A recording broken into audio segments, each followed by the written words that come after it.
Welcome to Ready, Set, Collaborate with Wanda Pearson. This episode is proudly sponsored by WD Pearson Associates, where we educate, empower, and consult individuals, families, and entrepreneurs through coaching, business consulting, Legal Shield, ID Shield, and personal development services. WD Pearson Associates is committed to helping people rebuild their lives, protect their future, grow their confidence, and walk boldly in purpose, both personally and professionally. Welcome to the Ready, Set, Collaborate podcast. I'm your host, Wanda Pearson, and today we're talking about something that affects every professional at some point in their career: leadership confidence. Many talented people struggle with self-doubt, uncertainty, and fear of taking the next step. Yet the most successful leaders learn how to move beyond their limitations and into their full potential. Our guest today is Barry. With 29 years of experience as CEO, Barry has spent decades developing successful teams, mentoring emerging leaders, and help building confidence, influence, and impact. Today, Barry will share his powerful four-part growth strategy that move from uncertain and anxious to clear and confident by taking responsibility, practicing grit and persistence, developing and growth mindset, and taking charge of their careers. And we're going to talk more about Barry. Let's get ready for a practical leadership wisdom you can apply immediately. Let's welcome Barry Moline. It's great to be with you. Thank you. Yes, thank you. Say hello to the audience, Barry. Hey, listeners, it's great to be with you, and I look forward to an engaging conversation. Yes, definitely. So it's my pleasure to introduce you. So I'm going to talk about your bio a little bit. With 29 years as CEO, Barry has learned a lot about successful teamwork, leadership, and influence. He has worked in the private sector, government, and trade associations, and is on the lookout for and new And ideas friends. working together. He wrote an award-winning book, which you can see behind him, Connect: How to Quickly Collaborate. Yes, the secrets to developing and engaging teams. Barry has been featured on Fox Business News, the CBS Evening News, and NPR, the Wall Street Journal, the New York Times, and Forbes. Wow. Yes, I still do play hockey. I have a game tonight. And continues today in his spare time, he plays hockey, which keeps him fit, youthful, and sometimes a little pushy. A lot of people say, you play hockey, your teeth look fine. I said, no, these are not my original teeth. Well, they look, you did a great job. So let's dive into some questions, Barry. So tell us a little bit about your leadership journey and what led you to become a CEO. I never expected to land as a CEO. And what I've learned in my career is that there are many pathways into becoming a CEO. Sometimes in a technical organization, you have to know the technical stuff. But if you're in a nonprofit, you don't have to know anything technical. You got to know how the nonprofit works. And it's based on where you are in your career and the type of organization you're in, there's a lot of different ways to move up into leadership. And I didn't know that. I thought when I was younger, you look at the subjects that you take in college and the majors that you can have, and there's a limited number, and that's it. Those are the categories of life. And the reality is that no, everything is overlapping, and you never know what the ingredients are that are going to get you recognized and help you move up to the C-suite or to becoming a CEO. And success is not becoming the CEO. Success is doing the things that you do well and getting the chance to perform them and to help others. So you don't have to be the person in charge as long as you're doing the thing that you like to do. That is success. So in my life, I always considered myself to be like a B+ student. I wasn't the smartest knife in the drawer, but I was really good at bringing people together. And I never lost that skill. I always had that skill. And it turns out that in the world of work, that is the number one skill. And that's probably the reason why I moved up in leadership, is because I was good at creating teams. I was good at bringing smart people together with people that had different skills in different places, and everybody contributed. I didn't know that was a leadership skill. It's just a thing that turned out. So if there's like one overarching umbrella to what I view as leadership, it's not being the smartest person in the room. It's being the one who brings people together to create something that is smarter than all of us, is better than all of us because we all contribute to it. Absolutely. And actually, me being in corporate for 36 years with IBM, the team leader and bringing our team together. And it was about getting their opinion on stuff because it's not just you. And that's the thing about it being in corporate because a lot of the leaders at the top bring it down to the bottom, but you got to know the people as well. So that was my personality. But yeah, being the team leader, they said, "You want to be a manager?" Nope, I don't want to be a manager. I'm good with this team lead. So just having the experience of doing that, and I love what you say here. So, what are some of the biggest lessons you learned during your 29 years as a CEO? I would say that probably the number one lesson, I learned it by accident, but I learned it multiple times. It happened multiple times and it got me to be the CEO. When I was 16 years old, I was 16 and I was a new hockey referee. I'd been playing hockey for many years. And then when I was 16, I signed up to be a referee and get paid to skating around on the ice. I was doing the thing that I love to do. And it was my rookie year. So I was learning how to be a referee. And in referee parlance, there's somebody in the middle who makes all the calls. And then there's referees or linesmen on the sidelines and they hold a flag and they call the offsides and other sort of secondary calls. And I was one of those secondary officials. I was just learning how to do it all. And toward the end of my rookie year, I showed up for an important game. I was assigned a big game and I was supposed to be a linesman. And I was comforted to know I can do this. It was a college game. It was above my skill level, but I could drop the puck for them. I had that experience. So I showed up to the game and in the referee's locker room were two other linesmen. And I was a linesman also. And one of you is the referee. And they said, not me, not me. And I said, I'll get dressed just for something to do. But you guys showed up before me. So I guess you'll be working the game. And time moved on. We got closer to game time. And then the official scorekeeper came in and looked at us and said, which one of you is the referee? And I looked at the other two guys and they like, not me. And I said, I am. I raised my hand. I said, I am. And he said, good. This is an important game. These two teams are battling for first place and you got to call a tight game because they're going to want to mix it up and fight and do all kinds of stuff. So make sure you're on it. And I said, absolutely. So I took out the referee armbands from my bag and I put them on. Those are the orange armbands. And the other two guys were like, thank you for doing this. And we got out there on the ice and I was wearing a helmet and thank God, because nobody could see that I was just a 16-year-old. My helmet was hiding 16? my youth. And I was refereeing 18 to 21-year-olds that were just like at the level just below professional. We started the game, but there's one thing that happened after 2 minutes. 2 minutes into the game, there was a face-off. And I took my position. I wasn't dropping the puck, but I took my position to watch everybody. And just before the linesman dropped the puck, he dropped the puck, but just before he dropped the puck, one of the players skated in to the circle. He was too close. He skated in and he swooped up the puck and he started skating down the ice on a breakaway. And I blew the whistle. And I said, number 8 was in the face-off circle too early, redo the face-off. And there were 2,000 people in the arena. And 1,000 of them were like, yay, he blew the whistle. And the other was like, you dirty rotten, you blew the whistle.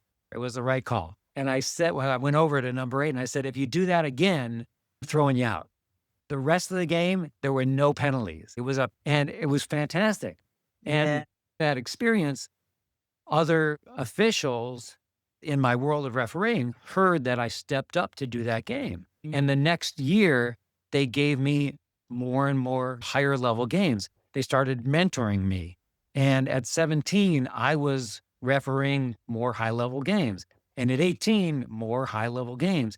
And at the end of my 18th year, I got nominated to go to NHL referee training camp. Now, that doesn't mean but I got nominated to go and I went. I went to Canada and I went to a training camp. And it was tough. I was there with all the NHL referees. I was a fan. And I was with them. Yeah. But I kept up with them. I had my place and to the minor leagues. So I got in the minor leagues and I refereed for 3 years. I did 5 NHL games. But the process is it takes time to move up to the pros. And Right. my family wasn't crazy about it. So they said they wanted me to go to college. And I was probably a better bet to go to college than staying in the minor leagues for a long time. I did for 3 years and I did a few NHL games, which are memorable, highly memorable. But then I went to college. Okay, I went to college. I got a teaching degree. I got an engineering degree. I went to Okay. work. And Right. one day we had an all hands meeting at my business it was in Washington, D.C., the American Public Power Association. I was one of 80 people on staff. And the president of the company was going through all the things that were going on with the company and just everybody was sharing, giving an update. And the last thing that we did, it was in September. The last thing that we did was my friend Arsinia, who was 2 doors down from me in our office, she was the HR director. She said she was giving an update on the holiday party. And she was in charge of planning the holiday party. And she wanted to have volunteers to help her on the committee. And so she asked for volunteers. And there was just silence in the room. And silence for a few seconds is just a long time. So there was 5 seconds of silence. And I felt really bad for Arsinia. So I raised my hand. And Arsinia said, okay, Barry's on the committee. Barry, who else? Who else?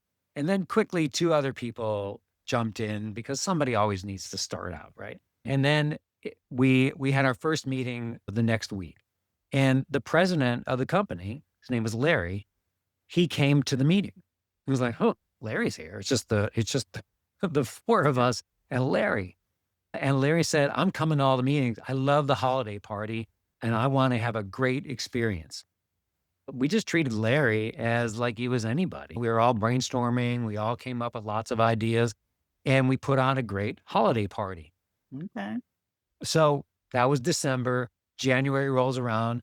And one day in January, Larry just comes to my office and says, Barry, do you have a minute? And I was like, because he just never comes to your office with good news, right? He said, can I sit down? He sat down and he said, we have a big national conference, right? It's every June. We hire big time speakers. At the time, we had hired Colin Powell to be our keynote speaker. He said, we spend lots of money on these speakers, but it would spend $25,000. And at the time, today it would be $50,000. It would spend a ton of money on these big name speakers. Yeah. And he said, but nobody asks the first question. He said, I saw you on the planning committee and you were very engaging and you really got the conversation going. Would you come to the conference and ask the first question of our big time speaker? And I was like, sure, absolutely. Yeah. Travel to, because the meeting was in different cities. Wow. At the conference, but that was my big one. I would stand up before people and ask that first question. And then other people would come to the microphone and ask questions because you got to get that first question rolling. So that was great. I did that for 5 years. And then one day, one day I got a call from Florida from WE Association for a group of utilities. And somebody called from the state association of those utilities and said, we've seen you stand up and ask that question every year at the conference of those big time speakers. We need somebody who's assertive to come and lead our association. Would you consider doing that? And I said, let's talk. So we engaged, I interviewed, and I got the job. And I got that job because I raised my hand. So I became a CEO because it started when I was 16 and I raised my hand to referee that game. And then I raised my hand to be the work on the holiday party committee. And the lesson learned for me is that take initiative. It's okay to take initiative. A lot of people don't. They're happy to be the wallflower. They're happy to sit back and let somebody else do it. But if you stand up, raise your hand, people notice and they appreciate it, and then stuff gets done. Absolutely. I love that. And that actually leads into my question here now. When you look back at your career, about leadership principle has had the greatest impact on your success, right? Would you say that? Yeah, for me, that was taking initiative, taking responsibility. Yeah. Exactly. So we want to talk about what inspired you to develop that four-part growth strategy. How'd you do that? As I reflected on the things that made me successful in leadership, there with taking responsibility and taking initiative, that was number one. But that makes it sound like it's all easy. All you got to do is raise your hand and it's just hunky dory. What I then found was that there's a lot of people that actually stand in your way. You actually have to work. You actually have to Oh yeah. to pitch ideas, and a lot of people will say, "No, no, not right now. I don't know. That just doesn't make sense. Maybe we'll do that another time." So you got to have a lot of grit. You got to have a lot of persistence to say, I think this is a good idea. How about if I work on it on the side, or I'll do a pilot project and we'll see how it works.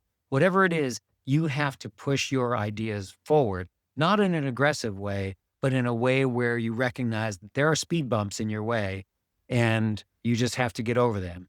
You have to, when God closes a door, he opens a window, right? So you have to Absolutely. find those windows and expect that they're going to exist. Hey, this is happening. I'm seeing some friction here. That's okay because I'm prepared for that.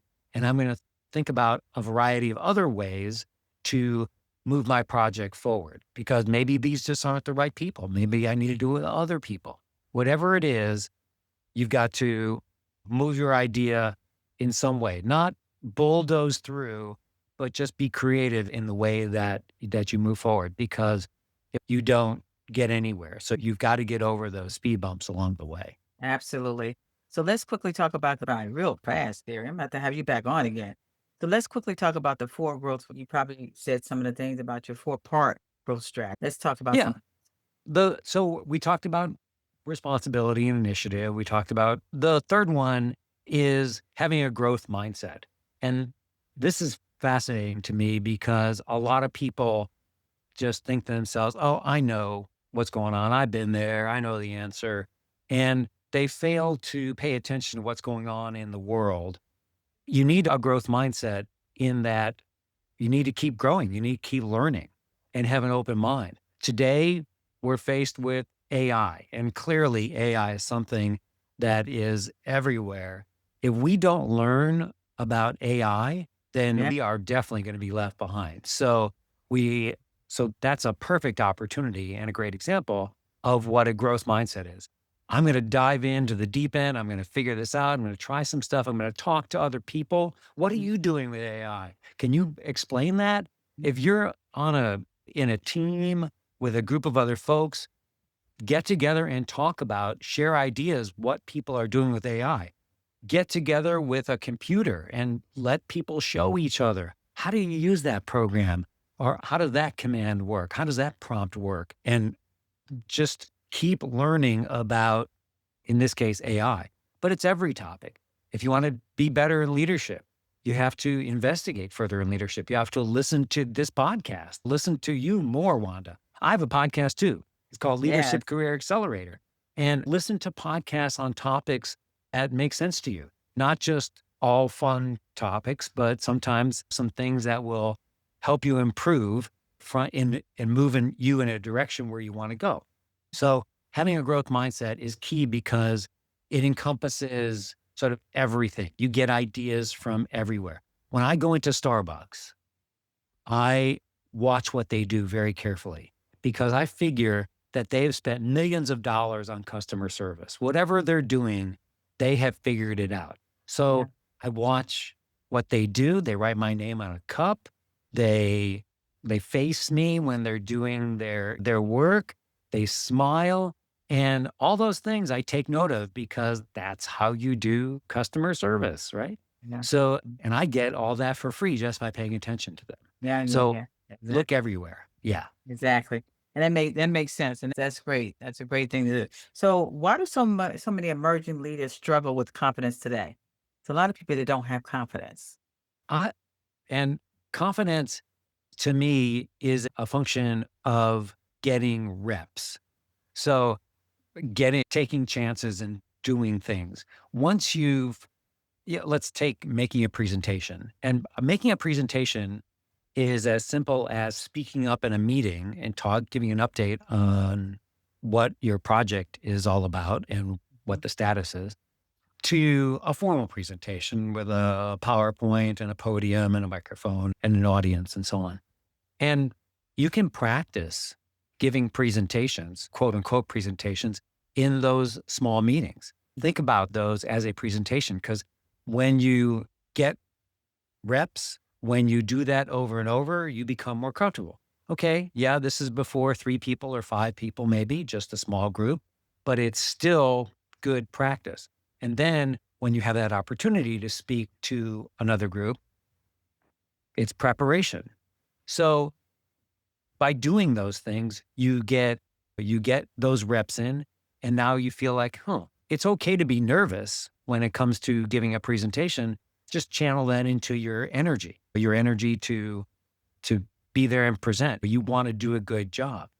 And the point is, when it comes to almost anything, let's say having a difficult conversation with somebody, it's about getting reps. The first time you do it, you may think, how do I do this? Maybe I'll look up on the internet, what are the best ways to structure a difficult conversation? You get an outline of what somebody else suggests, and then you prepare your talking points to do that. And then you do it. And hopefully it turns out okay. You move from a place of difficulty to a place of, where do we want to go? This is how we want the world to be. Here's how we want to change to be better. That's your difficult conversation.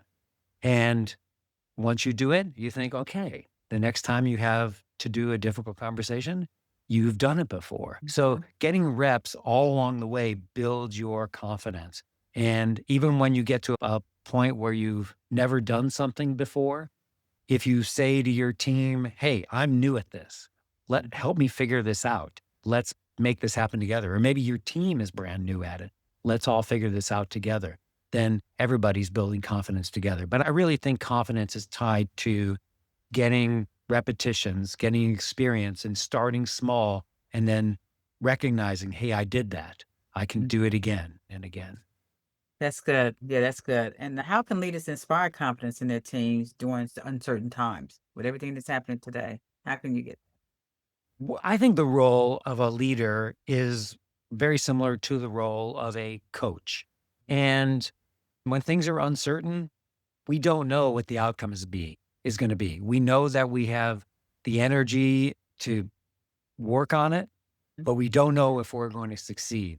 Nevertheless, it's the job of the leader, it's the job of the coach to say, we're good. We're a really good team. We work well together. Let's do this together. I don't know how it's going to turn out, but I believe in you. Let's all work together to get this done. And so when people lean on each other, that's how a house stands up.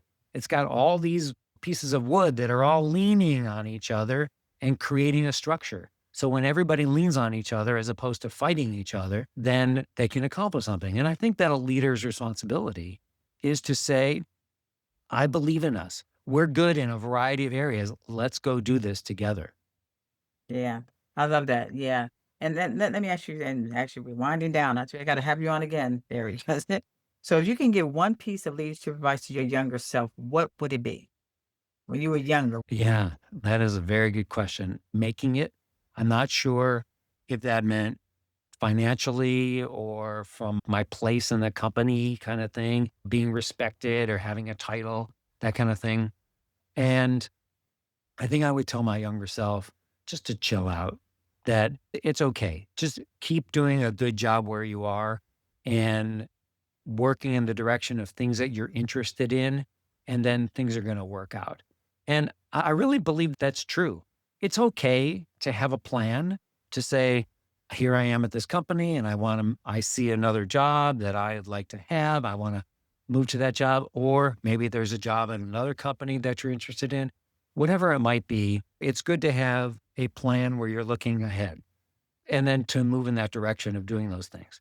But you never know. Life throws a lot of curveballs at Oh you. yeah. And yeah, there's curveballs in all directions. We have family, we have our own selves, we have our health, we have the economy. It's so messy that we always have to be prepared for something going wrong. And I think that the most important thing is to what you can control. And that is have that growth mindset, just continue to improve yourself, keep building your own skills, and don't worry. The you'll get recognized and you'll do the things that you want to do. They may shift a little bit over time, but over time you will find your place. And I wish that my younger self would know that. I would have stressed out a little bit less. That's yeah, yeah, exactly. And that's our younger self. We want to achieve and be a leader and do everything good. But you make mistakes. But you learn from your mistakes is really what it is. So learning from your mistakes, learning to be able to understand and really not to do that mistake again. So that's how Right. you grow. So what's one action our listeners can take away to begin becoming a stronger, more confident leader? One action to become a stronger, more confident leader. I would say that do a self audit and analyze, be honest with yourself that you feel like you're not as good at right now. That would be better if you improved, and then focus on improving them. And you can do it in small steps, like we talked about. If it's making a presentation, you can get those reps by just giving a status update in a staff meeting. The point is, when you think about maybe it's listening better. I'm quick to jump in and talk, but I don't listen reflectively. I need to focus on more on what my conversation partner is talking about, whatever it might be, and then commit to getting a little bit better. You can even go the extra step of asking people, like, what kind of things do you think I need to work on? That's a little, got to be vulnerable to do that. You'll get some great feedback. But still, I think picking one or a couple of things to learn and be better at is a great way to propel yourself forward. And that's good. And that's good as far as taking constructive criticism is really what it is. So tell us what is your future days and also tell us about how to get in touch with people and also that book, Connect. How can we get in touch with? So tell about what the So I'll give you the punchline of Connect. Connect, how to quickly collaborate for success in business and life. And I came into this writing this book, which is 15 case studies of individuals and businesses that were in difficult situations and got through them by building teams and help and working with the team to solve the problem. And I thought going into the book, I thought, I, Barry, am a great team leader. I know how to build teams and I lead teams. And that's why I'm so good at that. And what I found in all the case studies, and I couldn't believe what I learned from this, which was what I was doing was not the best way to build teams. The best way to build teams is for the leader to help people get to know each other. And when they get to know each other, they want to do a good job for each other.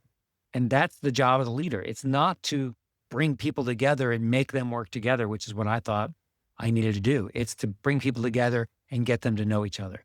And once they do that, then they'll accomplish so much. Stories in there just blew me away. They're incredible what people accomplish by learning more about each other. So you can get that book on Amazon, and it's a fun, quick read because it's got all these different case studies, and the cases and the stories are just all over the place. They're fascinating, but they all come generally to the same conclusion, which is people have to get to know each other. And you can contact me via email at barrymoline@gmail.com. And I've got a podcast. So, after you listen to your podcast, Wanda, you can tune in to Leadership Career Accelerator, which is also a lot of fun. We do some interviews and a lot of solos about leadership skills. Okay. That's awesome. That's awesome. I love that. So yeah, so connect with Barry, get his book on Connect and what really the collaboration. So you got to connect and collaborate, right? Those That's two it. things here. So All the Barry, things that you talk about. exactly. That I talk about. And that's how I started this podcast. Really said collaborate, right? Yes. So Barry, thank you for your incredible leadership wisdom with us today. And your four parts, which are the first one is taking responsibility. The second one is grit and persistence. And the third one is developing a growth mindset. And the fourth one is taking charge of your career. So remember that audience. Those are the four worlds of process. Actually, when Barry and I talked about, I said, I want to talk about that there. So that's great. But no, thank you so much. And that it provides anyone looking to move uncertainty to confidence, from potential to performance. And that is so important, from potential to performance, to be able to grow, right? So I especially love your reminder that no one care more about your career than you do. Taking responsibility, practicing persistence, developing the growth mindset, and taking charge of your future are lessons that can transform both your mindset, your careers, and your lives. So, to our listeners, be sure to connect with Barry Moline and learn more about his leadership insights. And thanks again, Barry. And definitely, I'm going to have you back on my show again. Thank you, Wanda. It's been great talking with you. Thank you. Make sure you all could follow and subscribe as well. Thank you. A special thank you to our sponsor, WD Pearson Associates, for supporting this episode. Through coaching, consulting, Legal Shield, ID Shield, and business empowerment services, WD Pearson Associates helps individuals and entrepreneurs rebuild, protect, and grow with confidence and purpose. To learn more, connect with Wanda Pearson and WD Pearson Associates online and continue your journey toward transformation and success. That wraps up another episode of Ready, Set, Collaborate with Wanda Pearson. I hope you found inspiration and valuable insights to help you build meaningful connections and successful collaborations. If you enjoyed today's conversation, be sure to subscribe, share, and stay tuned for more great discussions. Until next time, keep collaborating and making an impact.